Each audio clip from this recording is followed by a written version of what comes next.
माह रमजान में चंद रोज रह गए पर महंगाई का जिन काबू न आ सका। सिबी में अशियाए खुर्दनोश की कीमतों और सब्जियों की कीमतों में इजाफा कर दिया गया। महंगाई से तो सारा आवाम परेशान है।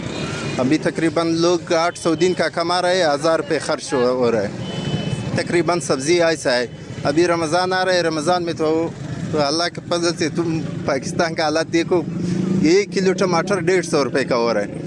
ऐसे हर चीज़ ऐसे समझो, अभी स्टॉक कर रहे हैं, फिर रमज़ान में महंगे लोग बेच रहे हैं, हर चीज़ ऐसे।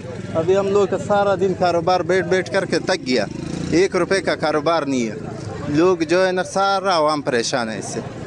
जैसे कि जनाब आप देख रहे हैं अभी रमज़ान आने वाला है, सारे चीज़ों का रेट महंगा है। हम हुकूमत से अपील करते हैं बराए मेहरबानी बाज़ार में विज़िट करें, रेडी वालों से, सब्ज़ी वालों से, चिकन वालों से, क्योंकि रमज़ान हम लोग का ये मुसलमानों के लिए है।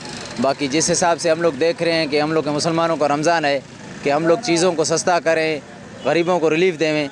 बाकी हुकूमत का भी काम बनता है कि आके बाज़ारों में रेट मालूम करे कि क्या निस्बत से दे रहा है। एक का रेट वो है तो आलू एक जगह पे 100 रुपये मिल रहे हैं तो दूसरी जगह में 150 में दे रहे हैं। ये हुकूमत का काम है। हुकूमत से हम बराए मेहरबानी अपील करते हैं कि भाई बाज़ार में निकले और आवाम से रेट मालूम करे कि हर चीज़ का जो भाई क्या रेट चल रहा है। शहरियों का कहना है कि हुकूमत को चाहिए कि बढ़ती हुई अशियाए खुर्दनोश की कीमतों में कमी लाई जाए, प्राइस कंट्रोल कमेटी को फाल किया जाए और मुनाफाखोरों के खिलाफ कार्रवाई अमल में लाई जाए और आवाम को रिलीफ फराहम किया जाए। कैमरा टीम के साथ रिपोर्टर ज़हूर मक्सी, साथी रिपोर्टर यार अली के साथ वॉइस न्यूज़ सिबी।